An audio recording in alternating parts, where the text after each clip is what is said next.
Can get Jamaron Barpovado Pedron, either Jordan in Ray. In a long digging, Tigan Radman or Margon Bergiro, Parimchi, either Jordan. Kamola Liroch. I'm Majanello and Kabu and cheese.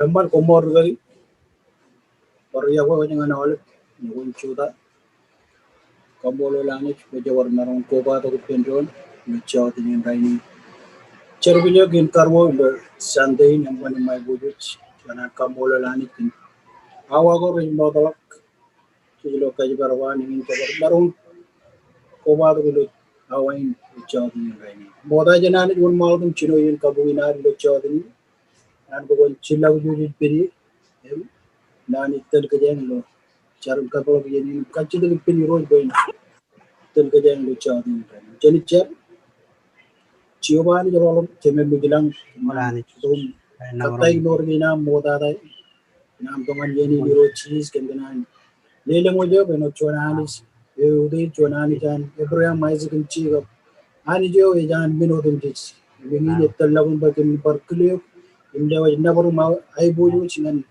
koi ro lo chaw din rain ken kana kamolo le ken and William Bulu. cher bi jo am kar mo ken ka jon lo gar chuponi rain ni ro kami to kiyang nam kaman ye serve jawam pin karo do chadni rai to bina kambolo lo boyin e garwam yawam kaman ba kamin bar ko ba to do awan do chi bina na joj all been rain And more and lejum all been rain ra ko ba to do chadni parano to ro ri to ko dai ila me relang to ngan sumi ni ro parano to ro chim meron kami ya joj ko ba gir kemo jilo do chadni bogo chum kajara man kemi ro chi ala tada yen cher bijina kemi kachide boy am chudam kojar jar in perjin na mich kaman yen gaina mi ro chi kemi kachide boy chone men to bum bragadri chone em to bum tel kemi lo yeni mi ro chi kemi kamolo lo parchona le ma jo yen cher bijina to gon dudgam kajara man do yeni mi ro chi kachide bogon chojum parano porore homini ro cheese kin kajo ram pani chalak chicken rimira en to bum pak chicken ilo yeni mi ro kin ga ni dam mi ro yemi kami kachida boy am chido kodar jar perin rapta da peri luberin olben rain odon jido purwo ro ere kemi char ilo dam cheese ba ko mo amen why one banana never ro do chadin dai ni tengo chida ko pedro ni la dalgar Killing Kauri yani jilo chodi ni gai. Lani telgani jilo chodi ni gai.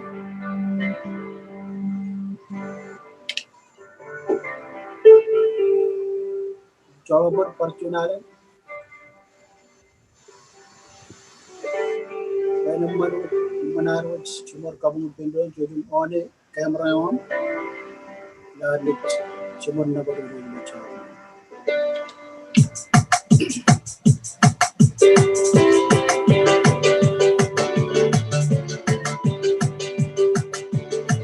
Sundian kasarama kasarama.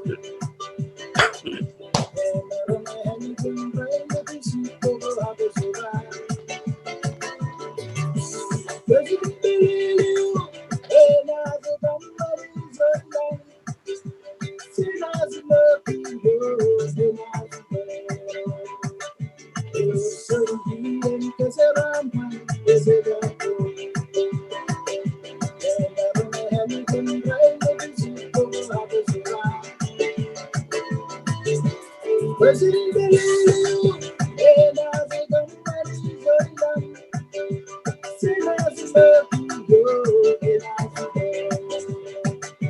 as so billion Kazaram is a couple, and I don't know anything that you President Bellew, and as a company, sinners love you,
What can you want to see the pendant?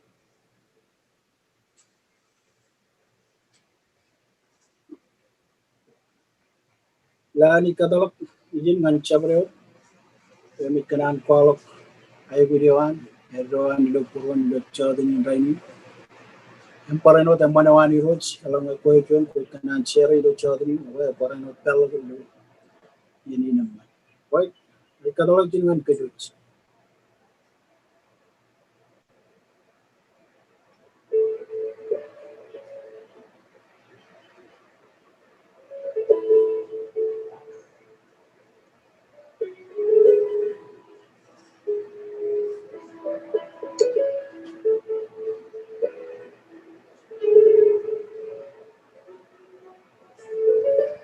Multigan managa pagayo man kamolo li roch kan awai naman dar barjonalen kuba to giman mejanani kacito bochen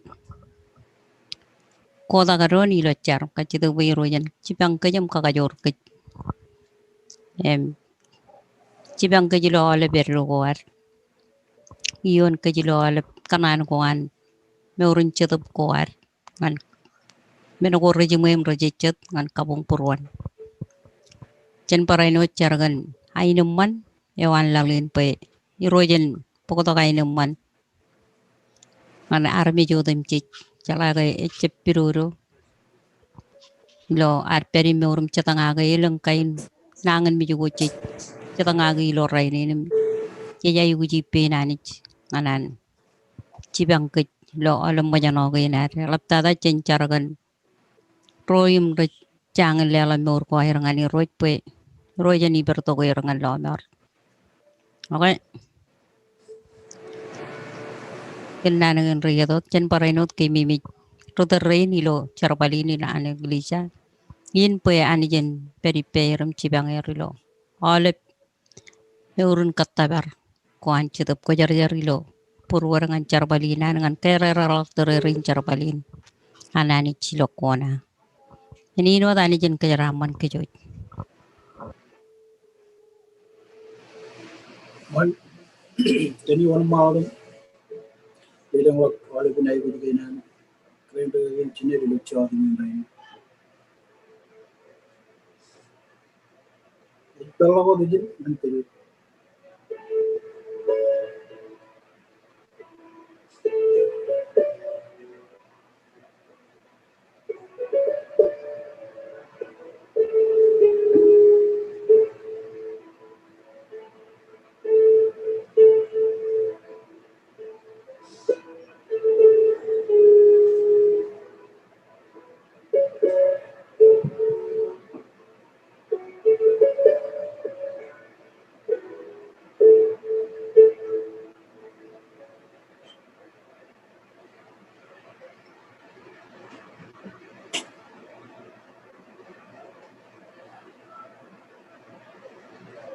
what cholo but along any magaja pagini chen jang lotchadin raini cholo kajut ilangari do yino kandi awi kanan wani kata mo tanganani jilo lotchadin raini what chemano ko lotchon kagale nar kajut ak tuan meron pe chemano ko najbar kle grind ka chile meron ko chorin par develop in all bin ay bujigen dar wal ga do ay ni parano pebin dar chuta ko lotchadin raini mo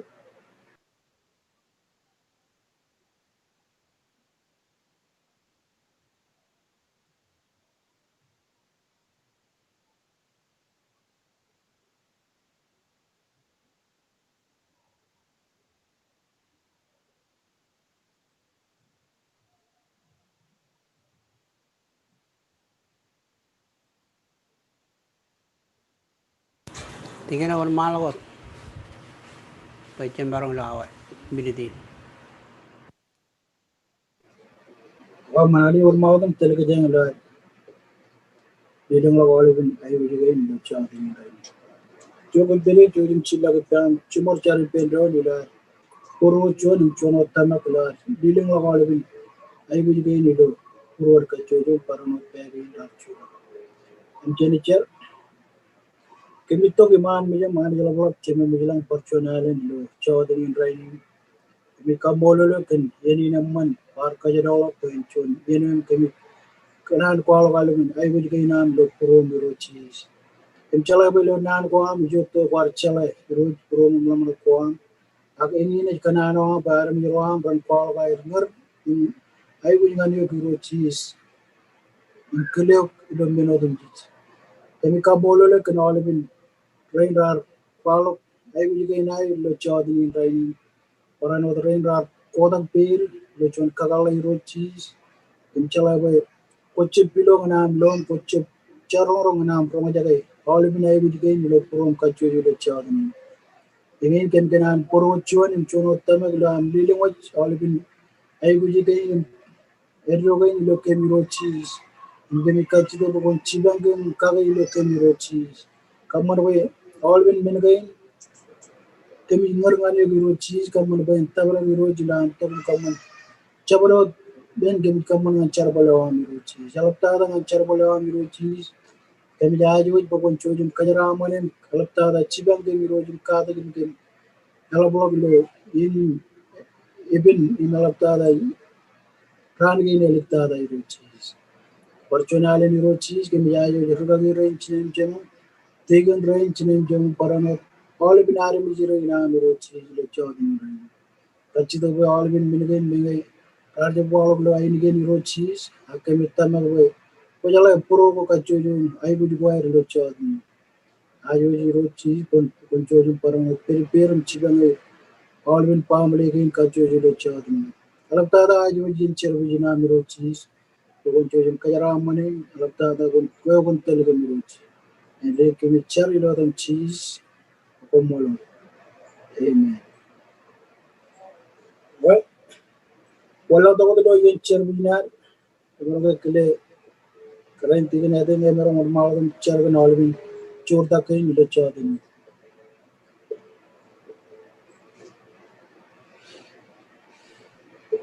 Man kini char rocha melang ikamololok chuanani loyalgan relevant raini chodini raini rocha melang kami jito biman mejam manam togo ajawa jole chorta kam chuan matan chongolagin ni chodini raini kajara mani lambi wajim majiwa ngin charwalina Kari penara mirin rene kita tu jokon eram rom bache marong Allah belakang kajara ini ni kana ne wam pe ni rero terapani ni kajara manar mirina rain kacujo cari lo dam ciji jumpa komola amen Amen. Well, chabar bar buchuin na ito man nga yala chikin nanan chabar ko yala pujin ka po yar karway ni nani ro chatin. Bagay ano din kaya mo. Bantingan ko mo, paleto John, aling kabong.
children is inside the window.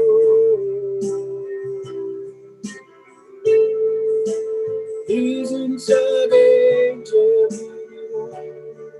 is covering children.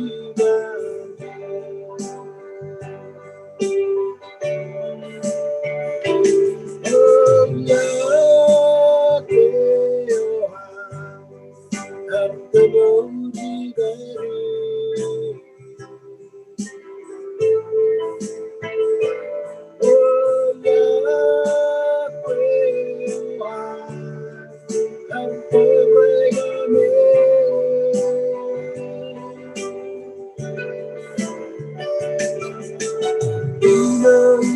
Children is inside the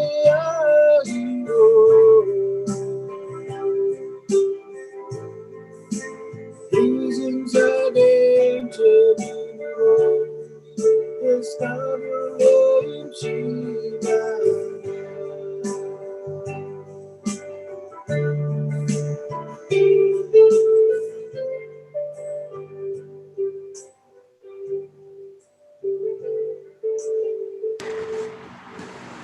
Kabar cunaran kamolo lanich ilo chodi ni lak.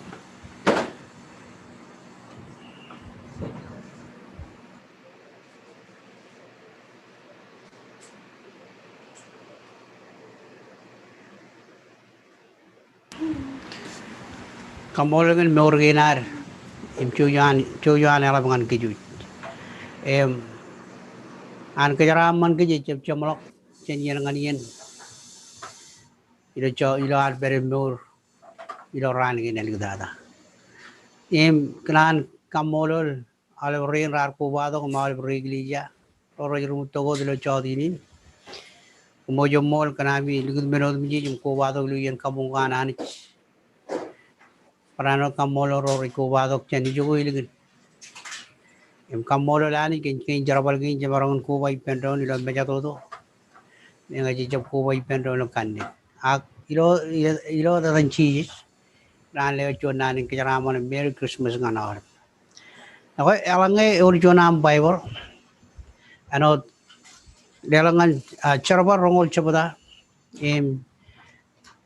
chiyeni ne chijen Christmas imechon yin celebrate the chije ano ilar kamani kaino no ko ano yar ilmun lang ro rekano no kon tagi road mijich raini rekano no kon inagna ko an raini na chijen cream jo ayang lo da cheese ello da arbe jo mijich imechur ro tamaglo ro jalage chije jin jinani megar da molodak imerom armi jo kannik royi kamman yen kaino na rekamani kaino no ko air kaino lan mo mo jo ko na buch kaboni ni algo monu yago kamman Christmas tree mulai kamman wen shoni non ai nang mai buji mualagan air kaudeje im celebrate yang la dangan cheese ak Elaplok chen mirgin kaine na kain or chon men emman awanga chena bagai mor gage chena chon armi jo jaraman ano nanwan kano no gon Lelok ak cheese je chon min le do go ai buju memang tada melap chen bin le to go biji chen choko ka juju nanin an ani ngan mere ega le to chon ning ela tak rajana da ni nani jo ude tada rana da cheese kamolo li rojlo chodi nin raini yang in jidok pachana bar roja kai roja kan nan wan Lelok ani jar chino ken menin Lelok alle do nijin ilo echalok watak ilo echalok kalmarok ilo echalok magogo alle do kenchuj imiyagan ala ngan kejo jaramich ilo ar ber mor qatar seblag do kan chemaron kar kanono kon lodangan jije jimdun kemel kanono gage echon poy banado ala bam rebe ak kenega itu lodangan kar chije jimdogan chije ngan la erang meno kar budogi lan kar ano chon menin ledongan kich aramich Pokun Jerbal elanga yamlo pokun Jerbal rongol chinu lalimion or choni on jiri region elman man and pida kanono gaga egin kanono ilo nani chinu lalim ba ilo menodum jich yar kwalangan kumbe ilo ar katake ilo ar katake Jerbal chejai gu chibang romajano kemi mi nano an iro ke arba Elaplok Monono ilo Lelok Chenbok. Paul in Kanono and Armjirin, you couldn't Kemelele gear.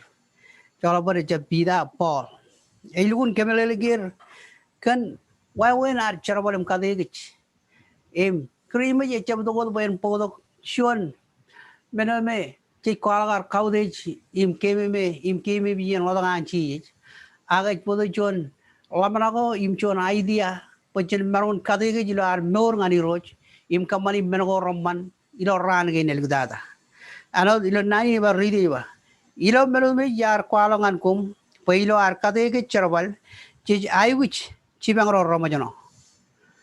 Chibang Romajano, kimi nano euro kearba, Elaplok Monono, Lelok Chenbok. Now nanone, Elaplok Monono, Lelok Chenbok. Tenacher. Kemi Kambolu Gani Chemilang, the Chodi, Barchonalan. Kombol kan kembarong bar kuba to jin ma miyam ken chojum ya ga mela banich nai char ilo dan chiji jum ka jidu pokon chojum le ngam chidu ko jar yar boyen ra ga la bangan kemil chodi ni jannan gi nam ka jidu bon chojum ra gi anar mirin ra ro ja kan nan wa man chojum kemil le gir im le la lam la ko im mel la ko ramman imarongun emarongun jam mel la kenono malikar aganich ko jonani jo edi jomolok hilo nanangwanam ngam mastery imiro ngai charum ka jidu oncho yum chibangam kajaraman burun rain le jodi nim lojir lewaji oncho yum chagna lama megi kamana bonchon king kannan e kona kerwali le jodi ni parchonalan oncho yum kajaraman ragara jaram payenchap kanono gonchala imelele nan armich agiro jen kanono yumun telim kabidawam parchonalan ngai jai gu chidu bam charamba kombol in Jesus Christ amen. Kambolo Riroch Parjonalan and Richard Paul Dukun Kalikar and Aramjirin, a Lugun by Elaplok Monono, Lelok Chenbok. Engin, Nano and Chijin, Nan Rodamich, Ekardongan Lalin and Chomin Lelago, Manage our Monono, Modada, Anija Ledok Nijin, and Kijaramich. Ekaraji, Eka Ledok and Chun, Minin Ledok. Eo elabonen, chiche maron kalai, ledo kilo, ancho yum yawikich. Nani nilo chodini by Elaplok Monono, Lelok Chenbok. Chikarono minin ledo in an anich. Mijala Najana Rojage, Kanono and minin ledo ananing and Kuju Yaramich, Chenachala tayo, Chen Lelong and Hiroch, at Tile Morowar, Imperano Kamana tiny Kamane, Lelong and Rocha. Ano Nani River. Chen Kadegich, Jerbal, Chejai Chibang Rumajano. A Mecha Rumajano, Agalanga Quchuano me, Ejalagan Anich, or Kamolo Liroch, Pojalaga Anich, I led of 2 minutes later away aurk. Elaplok Chenbenodum Jich, and watch your Monono, Along and Liroch, Kamolo Lanich. Your Chilwood point are both of the Chodin in Rainin. Point number 2 Ewa Chije are Kajaramale, Pue common Mayi. Number 2 Chi are Kajaramale, Pue common Mayi. Pogun Rokoran, Tojum Lelok, Rokoran, Radak Chabada, Radmionion. Eva Pokum Chala Chojana are Iro Jesus Christ, Menga are Maye, are Mega Kajaramale, can come. Kiawa, Puk woman marong in Maye, Kanan Charamal. I have a Kaboli Rojan Nanin. Kach Rumayi, Ilota, Ilo Najin cheese, cheese Najinanich. You are Mega Kajaramale.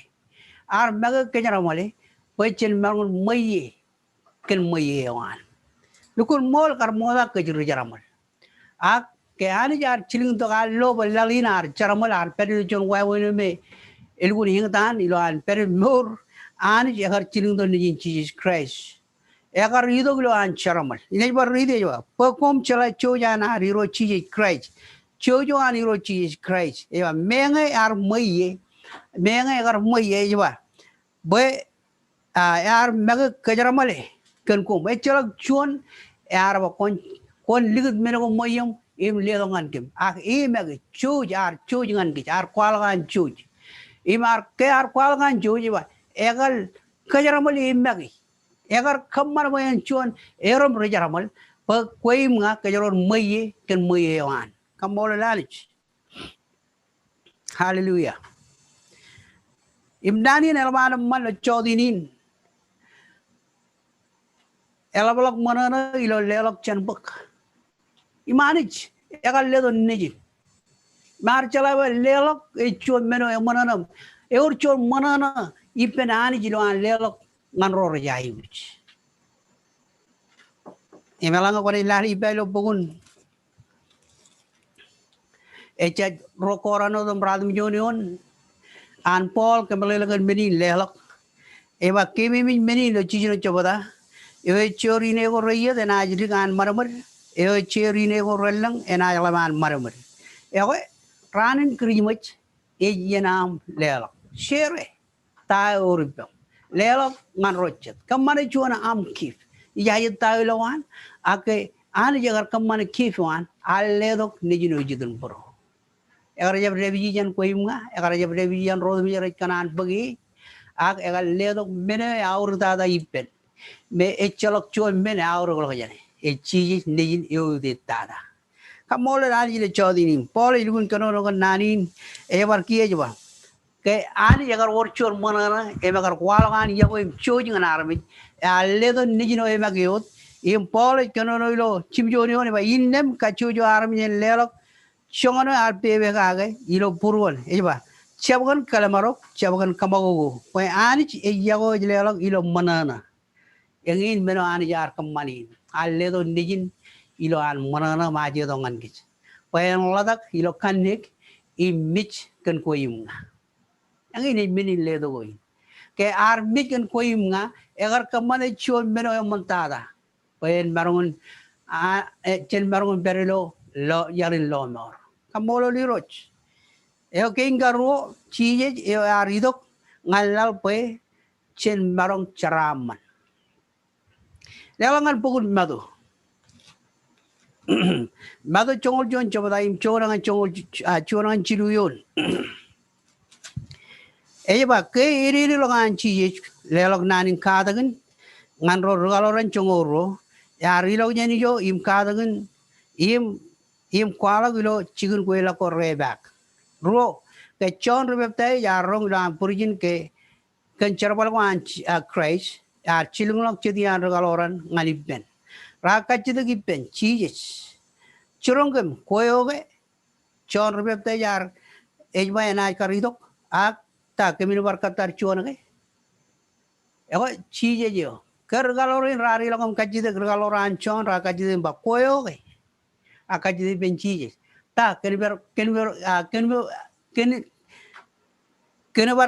kemin barkatar chonage em lali lo emeno ilguna man echechabadano deba chiji arwa komun chebalak imkananik chon menagain komun chorong jagi im loi wale mewa rora pilo re lo logjan pajale rodangan chiji jar jab ido ben jon hero ngan kejo hero yo ngan kejo im chonar king ak echonar richiba tana jeba ke aru do ngano chuminin ledok em engin namba chona ba rora pilo ra lo jon roro ra ra de dal rora nangami jin laba rajar reo rija rong rong jangalok rora mich rabar mur ke ban nano man emut kwalo ngan ro rijaramal belelin ki ra charamal mur lal e konono e jwa e jano charamal ebajit kenga cha perilo chit men go ribbin emchi yardo gano chun bin ledo ngana ni jimmantada a ledo glo an chu yum yogich Egaridok pen kalola arro rebilo keda da ro em kajara rorar nang bijin laba rajar reo karong lo kanyan lo rajar rong rorar mijar par kemorir ar kwalagan kosbelo man gan kich ilo chijino yon ejaba elban manana lelok elban manana cholok an pere ngani ngan cirik benin ledo ananich elang cholok beri lukich elban manana kake Elaplok Monono in Lelok Chenbuk. Lelok on road mijich. Rainin it Chonian Lelok on road mijich. Aji cable exchange. Ilar Kaudi Yanich.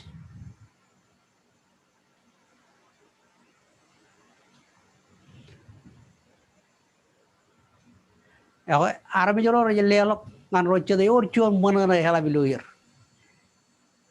If Molajan Creamage, your Rory Kaman Peve. Baran Kaman Chonian I repent drone.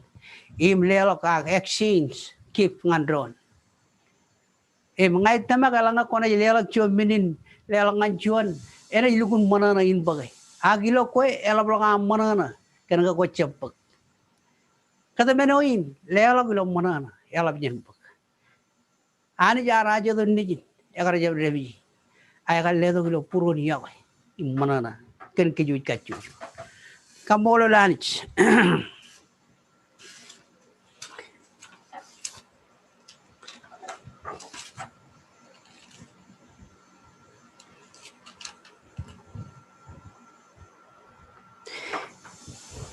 ilo lu chon jabada arro jabada gana bon lale janai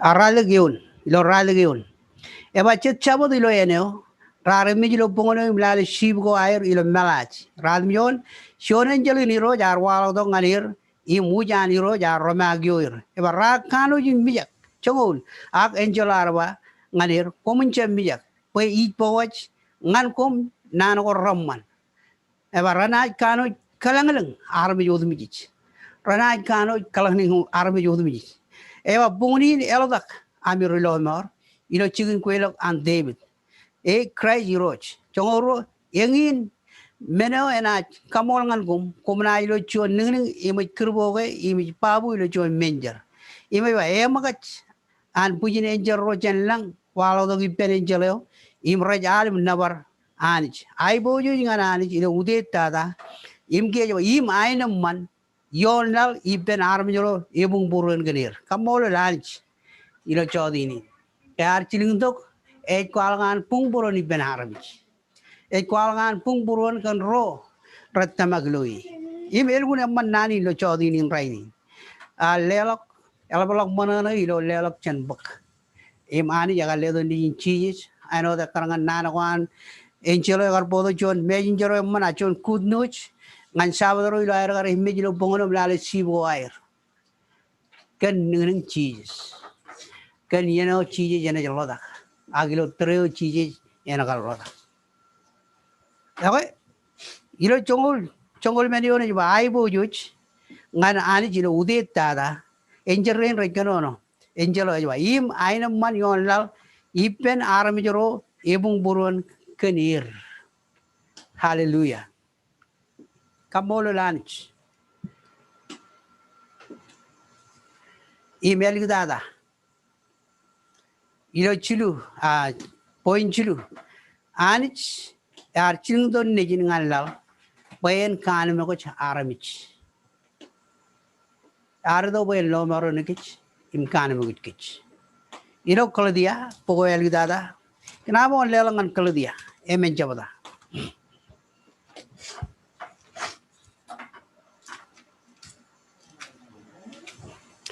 kaladia emen jabada emenion ilo emen jabada emenion ina ridi jaba ake yeno jichit ani jar chiling do nejin ake yeno jichit ani jar chiling do yo nejin Ani jar chinu don nijin ngal bay en kan mo ko jaramich belelein lo moronir meren karologir jan men ko ripin belelein idok bay en kamane chon hialin chelok pur amolo lanich cholo bur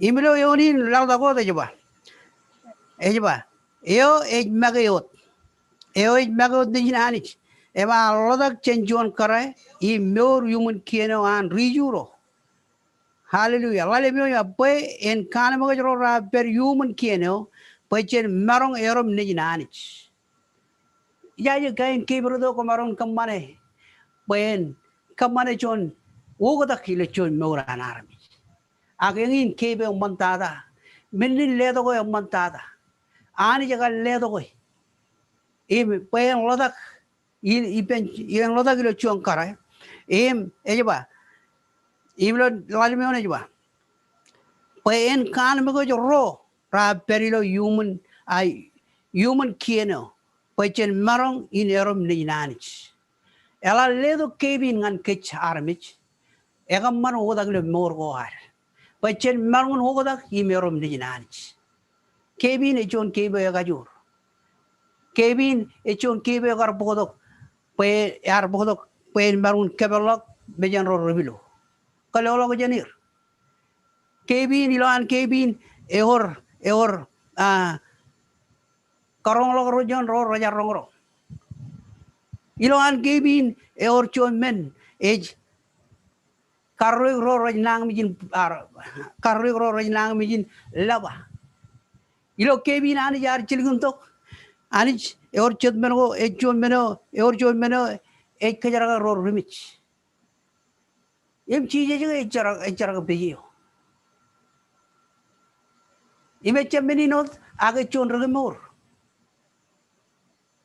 iloan kebin ehor chon men ej kan ko jarmich agilo mergin ka chuju e chijes yohani ja le don ngan kich e cholo karal maro charje maron lo maro ne kich charje maron kemor kich imeur chon nang mi jela e cholo uno kan charo yu ani ja chili don nijin poen kan mo kich e karangan nani lo kan mo kich e karangan yoni lo pogun kala dia lali mion ilo e men chebada ya poe en kan mo ko ra per human kieno pochen maron erom nijin ani chijino jiwa poen algar ke komu nijin ani ja chili dok chidobon nijin poen perilo purwor chidabo ba chema yawa ilo chimjo ba kan menin ko chapar rgamagogo a ko nijin innem kan ko nijin ani en ay ledok menod mi ipen ngan ron nijin ologo an pol kanoro ko nani ngan rglo dia elun kale garge ani ge orchon Monono ela bilo purwon ngan anagal ledok nijin Jesus ngan rodum jij rek kanan bagi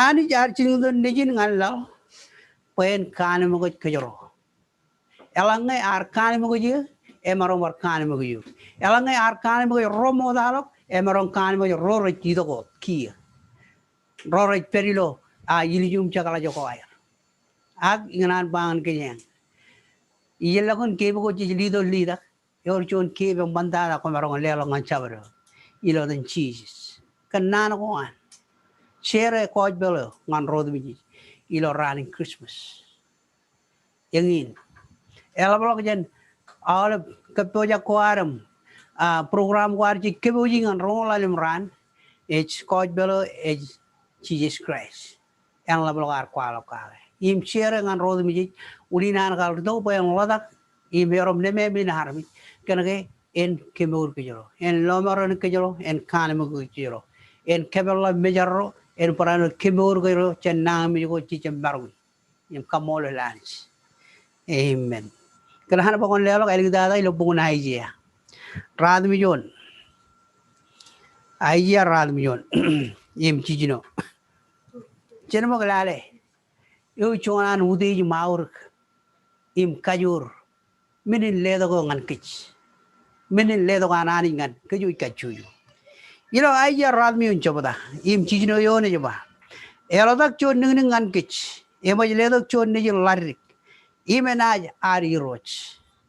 Yawa, ganan pachen igang moda janam kalmal jana. Kalmal jana kahay. Ionin. Ema ewa imenaj ari roch. One. Kanonogan cheeses. Ningayo, ani jar kanonogo ilong in Isaiah. Ega lodak ilotreo an mere. Yo ani jar kerade. Pen nijin en I killed that. Ewa, egile jari roch. Im geva. Nadan ribebe. Melelet. Echalabarchon ribebe hanodin. Ribebe melelet. Ech. Cheeses. Aroji roch. Ewa, ani jagajor. Chemerin reo. Iroj in Heinemann.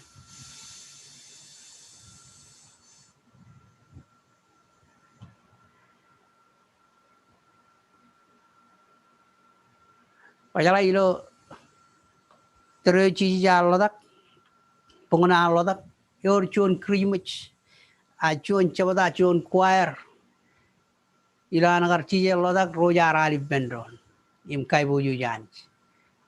Ya koi, choir modada cabada yang jero ilang. Roja rali menabarani im kai buju ji. Ege jigan koi. Kai roja nabara ilang mor koaro. Kai roja kai buju ji. Elaplok lelok lam no koaro puru orangane. Im kuala ke echelo porchona nudi. Otal lagun pag nabara mudis im haibu im kamol. Kajo rodu mich. Ejan. Komeron kamari chung president gune mana mudukun lam wonen. Im lelo nganjuan. Eko echebaino jaino dan.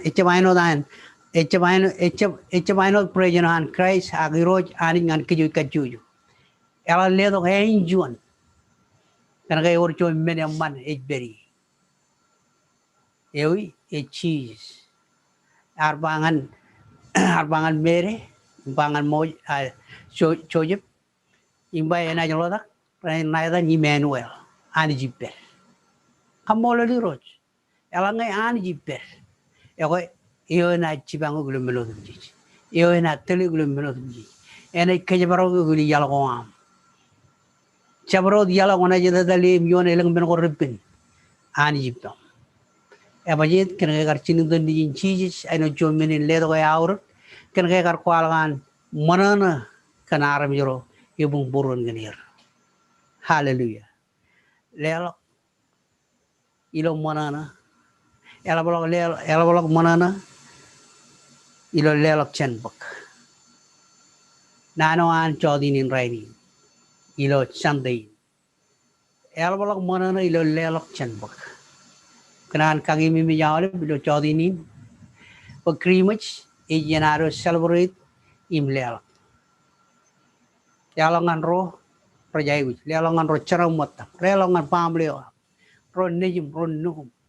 Dada lelongan hiroch. Kamolo lalich. Kena minodo mijich perjeledok chenanich. Kenan kaya molok ilo pokon chon chronicle. Na Untitled nagar chon chronicle kamole roch jongol men.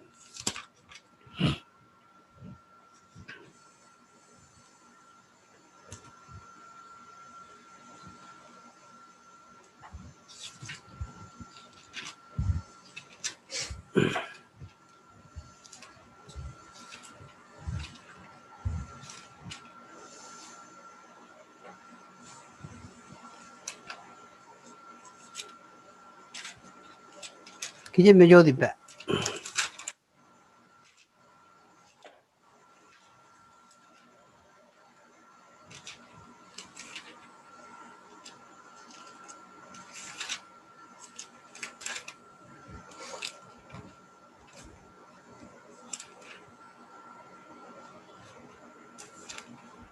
Untitled kanono ngani roch kan kalikar kan beno moyanani ngan army yodumich. Eyun kalikar aywa. Eba kemi chem marong leoch beno karmoyam. ak mina leo miro e chagra por muy mo ahora men ji mor ga ga muy nan minin ledo ano charro ja ga ilo chunian boy ga jarro ja ga ilo poin chuni ba chi ji jar ka jara mol boy ar ka jara mali pochin muy ar meg ka jara mali ilo ro koron raid imrad mi jon kano anagar chi ji meg ka jara mali ka jara maru muy kan jo jo ana chen lelo lang kabu man chi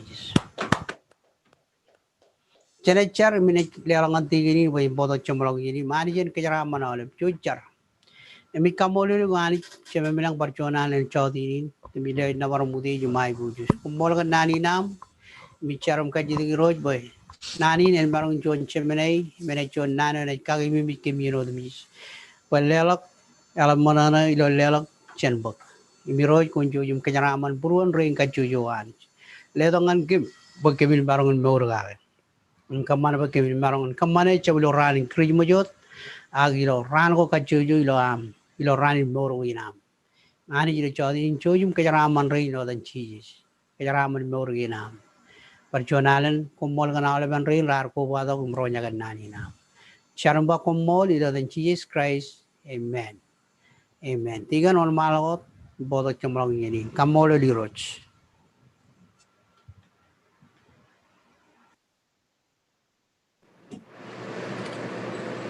man ko mor gari aba wani manana gan chon nana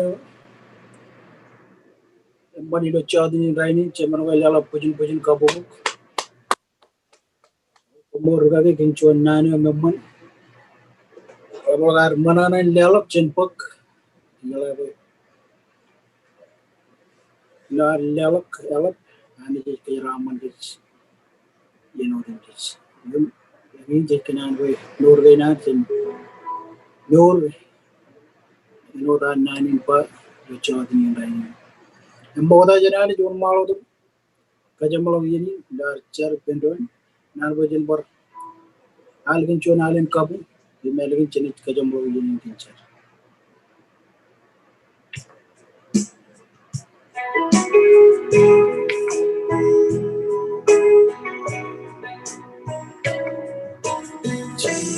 Jesus yakuyo Jesus yakuyo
Kemito giman meja madi wala percuanalen do chadini rainin keminan kambolulu kencuan nane manchen karejaram kalin chemen kwar kadone buron boy wan maudum shere nani ni meji ngan kemiro cheese do chadini rainin kamman boy lablagam pok nori ni ro cheese ag nani lo nor gainam kamman boy lablagam lelok lo monono iroch in kamman boy ini ne chon chemene ngan nor gainam iro cheese in kemi ajo kemo dem di percuanalen imajo kemo pokon chodum kajaraman kemo nani ni ro kamman boy chon nadom kemin trebilo nor gainam iro cheese lablagam lelok iro inventri logam lamna ken mero ko rijo to kemin lewa jilo manana yilo langlengi rochi perchonale ni roch kamana boy drain odem ji drain norgan nan ni lapta da kemoji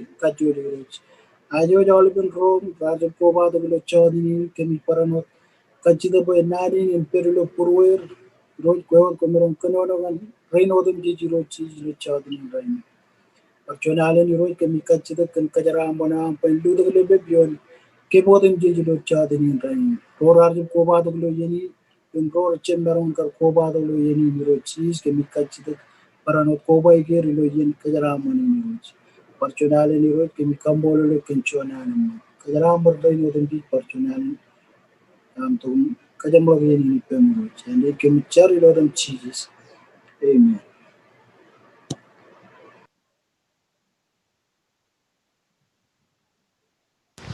Kamolo lalap ini dia lagi inser berjuar le chodini raini ni bar kage mimi jawale pe ilo chabdini perodok hej santen alwar cream jalawar em tigan rain mar kage tigan rain ragi nami ranai ko wai pedonom kunu balale kanono kage mane kimane kali karodok